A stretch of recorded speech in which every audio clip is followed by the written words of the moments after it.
Арстанбап айылы өкмөтүндөгү жер көчкүдөн каза болгон 2 жарандын сөөгү бүгүн жерге берилди.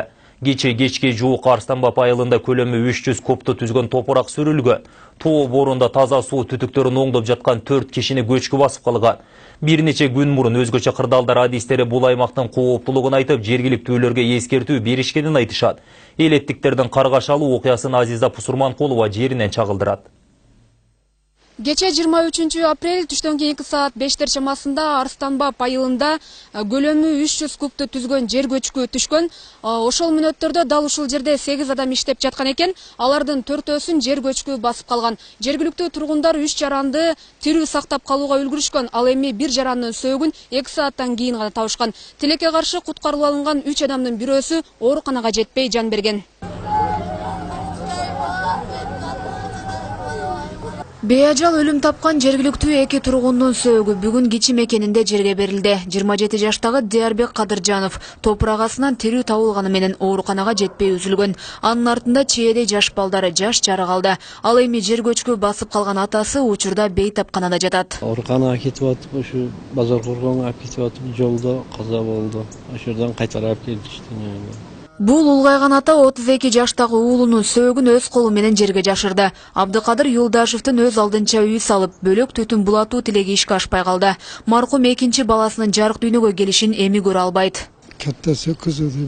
Бул окуя күтүлбөгөн жагдайда кокустан болуп кетти. Кече күндүзү уулу менен чогуу тамактандык. Үйдөн алыстабай эле жүргөн. Түштөн кийин саат 4-төрдө тоонун боорундагы булакка чыгып кетишкен болчу. Жанында шериктери да бар эле. Менин балам топурак алдында жан берди. Анын бир кызы бар.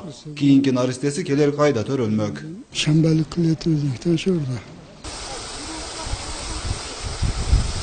Кырчындай жаш өмүрлөрдү кыйган жер көчкү катталган маалда 8 адам тоо борундагы таза суу түтүктөрүн оңдоп жаткан. 4 адам жер көчкүдөн качууга үлгүрбөй калган. Аяктан мындай кылып суу алып келишкен экен. Бияктан бир 50 адам ичкенге суу алып келген экен.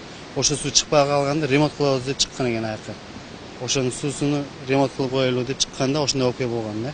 Арстанбап айылында өзгөчө кырдаал катталышы мүмкүндүгү быйылкы жылы аныкталган. Айылда жер көчкү кооптуулугу бардыгын өзгөчө кырдаалдар адистери мындан 10 күндөй мурун айылдыктарга эскертип көчүп кетүүнү сунушташкан. Бирок баш калкалаганга жайы жок жергиликтүүлөр жай турмушун уланта беришкен. Көчүрүү боюнча Жаранды коргонуу комиссиясы чыгып, өтө кооптуу аймак кылып жер участке берип деген иш аракеттер жасалып эле, тилекке каршы алып жер чалган жокпуз. 11 апрель күнү барышып ошол жерде жер көчкү кооптуулугу бар экенин аныктап, ошол жерде 9 турак жай ээлерине тез арада бул жерден көчүп кетүү боюнча эскертме беришкен. Түшүндүрүштөр жүргүзүшкөн. Алар көчүп кетүүгө макул болушкан. Көчүп кетүүнүн ордуна кайра турмуш тиричилигин оңдогонго аракет көрүп атышкан да. Ошол учурда көчкү жүрүп баштаган. Кече жер көчкү катталып, адам өмүрүн алган окуя жүз берген соң, мындагы 9 үй бүлө башка аймактарга жакындарынын үйлөрүнө көчүрүлгөн. Азыркы тапта тоо боруна жакын жайгашкан турак жайлар кулпланып турат. Эми мындан ары мындагы жашоочулар кайда барып жашайт деген суроо көпчүлүктү түйшөлтүүдө. Өлмаскан Аскарова кече жер көчкүдөн соң туугандарынын үйүнө үй бүлөсү менен көчүп кеткен. Бүгүн керектүү буюмдарын алып кетүү үчүн келгенин айтат. Бул үй бүлө айылдын кооптуулугунан кабары жок. Бир нече турак жай салып жайгашып алышкан. Эми айыл өкмөтү үй маселесин чечип берсе деп турушат. Эми илажыбыз жок, эми каяка барабыз?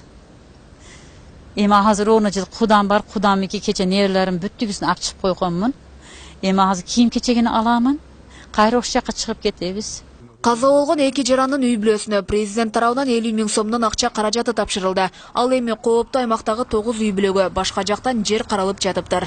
Комиссия түзүп, Нокен, Базар Коргон акимдер биргеликтеме кылдык.